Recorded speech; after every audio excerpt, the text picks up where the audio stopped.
companies that are really good from a fundamental perspective. They're well run. They have a very good track record. They have a strong balance sheet. It's just that their dividend yield is not as high and it's not as attractive. And number 8, we have another conglomerate with Alliance Global at 12.94 pesos per share. It has a dividend yield of 0.94%. So if you look at it also and you pick it up from this perspective, SMC, AC, AGI already gives you broad diversification. Of course, for AC and AGI, you have exposure to Mega World and Ayala Land as well.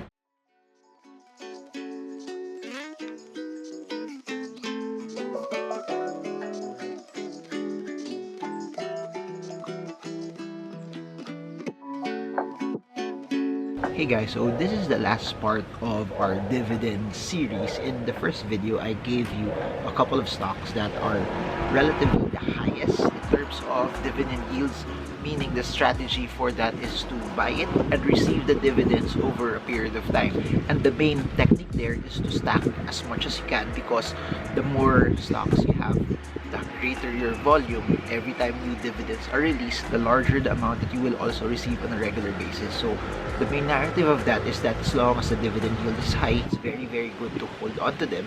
And every time there's a very large drop in the market, it's your ability to be able to pick those good dividend stocks because your dividend yield would be higher. On the second video, I gave you mid-tier. They have relatively lower dividend yields as the first batch that I gave you. However, it's still decent enough, and those are all good companies as well. And I mentioned that the approach for that also would be you buy them while waiting for capital appreciation. You get compensated with relatively good dividends. So unless the capital appreciation was something that was very compelling, you could still hold on to them because the dividends were respectable. What I want to do is also talk about companies that are really good from a fundamental perspective. They're well run. They have a very good track record. They have a strong balance sheet. It's just that their dividend yield is not as high and it's not as attractive. A lot of the stocks that I'm going to mention in this video, you have to take note that inflation might be beating them already, or even digital banks might be beating them, and everything that I mentioned in the first two videos, of course, their dividend yield would be higher. So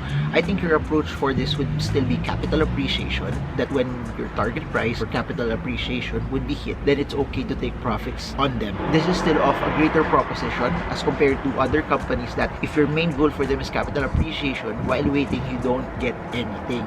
So that's what I'm trying to say in all of this. Because if you're looking at the high dividend stocks versus this one, of course, if your goal is high dividends, it's a no-brainer to go with the stocks that give you a high dividend yield versus this one, since the dividend yields of this is very small. I think the comparison for this would be, if you plan to look at a stock that doesn't give dividends but will give you capital appreciation versus this, then I think this has a compelling run because they are also very good companies. And we've seen it time and time again that even if they dipped, and even in the midst also of COVID and the pandemic, they've still stayed resilient and found ways on how they became profitable and how they innovated also to somehow still be in the running and be one of the largest companies also in the country. So I'm gonna give you 15 stocks which will also be diverse for those that really want to make a diverse portfolio, one with high dividends, one with smaller dividends but with capital appreciation. This is how you could create a mix for the stocks that you own. All of this is based on the stock price of February 6, 2023, and the dividend yield would be based on that computation. And similar to the other videos that I've made, this is all based also on forward dividend yields as well. Number 1 is Union Bank with a stock price of 92.35. It gives you a 2.08% dividend yield, and I have been a fan of this bank also for quite some time because of their push towards digital banking, cryptocurrencies, and because they have been, I think, in the forefront of banking that's, I guess, for the future that's happening today. Second is BPI. We have another banking stock at 108 pesos per share. Its dividend yield is 1.92%. As you've noticed, the dividends that we're talking about now are below 2%, lower than some bonds, lower than everything we talked about over the past few videos, but higher still than your normal time deposit. So if you look at Union Bank and BPI and you trust your money in them from a savings perspective, and you put your money there from a savings standpoint, why not just look at it also from a stock market standpoint, that if you buy the stock instead of just being a saver, you will get a higher rate of return from being a dividend investor. Then you also have the ability to get capital appreciation from it as well. So think about it. Put your money in BPI as a saver, you get 0.1%. Put your money in BPI at 108 pesos per share, you get 1.92%, which will give you a higher rate of return, and then you still get a chance of capital appreciation. Again, it's not an apples and apples comparison. However, if you look at it from that perspective, it's better to be an owner of a bank than just merely a customer of the bank. Number 3, Manila Water, at 20 pesos per share. Its dividend yield is 1.9%. This gives you diversification into water concessions. Number 4, Century Pacific, 25 pesos per share. It's 1.45%. This is a company that people have bought even at the height of the pandemic. This is a company that, because of their products from tuna to sardines to corned beef, it's something that people will buy because it's something that they need. At least you know also over the next few years, they'll just keep on churning, getting repeat customers as well. The dividend yield is 1.45%. Next, we now have a conglomerate, San Miguel Corporation, one of the largest conglomerates in the country. At 116.4 pesos per share, it gives you a dividend yield of 1.2%, and it gives you also a conglomerate that's diversified in a variety of industries in the Philippines. Number 6, we have Muntinlupa at 12.86 pesos per share. It's at 1.05, very close already to time deposit rates. But again, this also gives you another exposure to something similar to what CNPF also has. Number 7, we have another conglomerate, one of my favorite conglomerates in the country, Ayala Corporation, at 715 pesos per share. It gives you 0.95% dividend yield. And number 8, we have another conglomerate with Alliance Global at 12.94 pesos per share. It has a dividend yield of 0.94%. So if you look at it also and you pick it up from this perspective, SMC, AC, AGI already gives you broad diversification. Of course, for AC and AGI, you have exposure to Mega World and Ayala Land as well. Number 9, you have Jollibee. I think for this list, it's our very first fast food chain in the list. At 245 pesos per share. The dividend yield is 0.94% for the stock. Then number 10, we have our first property stock in the list. You have Ayala Land at 29.3 pesos per share. You have 0.92% dividend yield. Of course, in the previous list also we had other property stocks that give you a higher dividend yield. But again, what's nice about Ayala Land is it gives you exposure to the largest property developer in the Philippines. Number 11, you have BMW, another property developer at 6.88 pesos per share. This gives you about 0.89% dividend yield. Number 12, AC Energy, 7.5 pesos per share. It gives you exposure to renewable energy and gives you a dividend yield of 0.8%. Now we're going to another banking stock. We have PDO at 125 pesos per share. It gives you a dividend yield of 0.79%. To round up this list, we have of the largest conglomerates also in the Philippines. We have JG Summit, which you all know has exposure in Cebu Pacific, Robinsons Land, Robinsons Retail, and so much more. But at the stock price of 55 pesos per share, it gives you a dividend yield of 0.71%.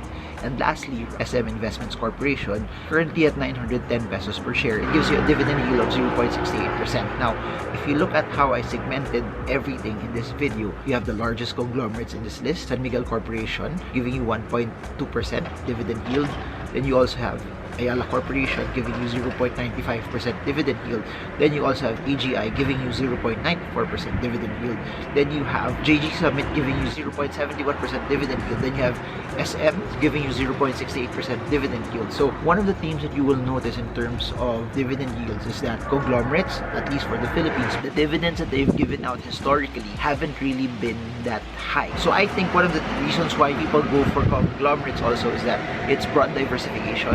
It also gives stability, but if you're really expecting it to give you a high dividend yield, that's really not the case as well. And you also have to notice that because they're very big, their market cap is also very big as well. And will, in terms of capital appreciation, always remember this: the larger the market cap, it becomes heavier for the price to go up. But also in a way, since the market cap is large also, it will take a great deal also of selling also to bring it down at a larger base as well. We also have a lot of banks in the list: Union Bank, BPI, and PDO. We also have consumer products from CNPF and Muntinlupa. You also have property developers like Ali and DM Wenceslao. In terms of categories, you have Jollibee, which is a lone fast food chain. You have ASEN, which is a lone energy company, and then you also have Manila Water, which is the lone water concession company here in the list. This could be part of your diversification strategy, that while you're waiting for the capital appreciation, you're getting compensated with dividend. That's what I love about dividends, that it gives you the ability to earn and get cash flow while you're waiting for it to go up. So again, please don't confuse the style that we have for this,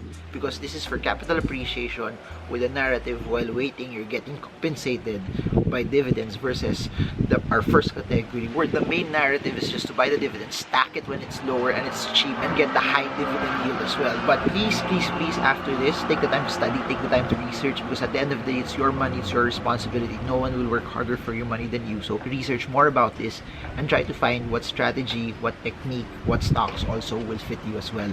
If you want to know more about dividends, put your questions down below. I'll try to make videos on top of this. If you enjoyed this series, put a comment down below. I enjoyed, and I'll try to make more videos about it if this is something that interests you as well. If you want to support the channel, press the like button, share this to your friends, subscribe, smash the bell so you get updated every time I come up with new content about the stock market, and in this case, dividends as well. If you want to know more about fundamental analysis and technical analysis, which will help you deeply on how you will analyze the stock market, check out the books that I've written down below and the webinars that I have that you can actually access and watch from the comforts of your home. Making videos like this has been an amazing delight, because I just really want to see more and more people be educated, be informed, and make the right decisions when it comes to their money. So that's it for now. This is marvingermo. I really hope that this video helps you trade well, trade strong, trade smart. See you all again soon, and God bless you all.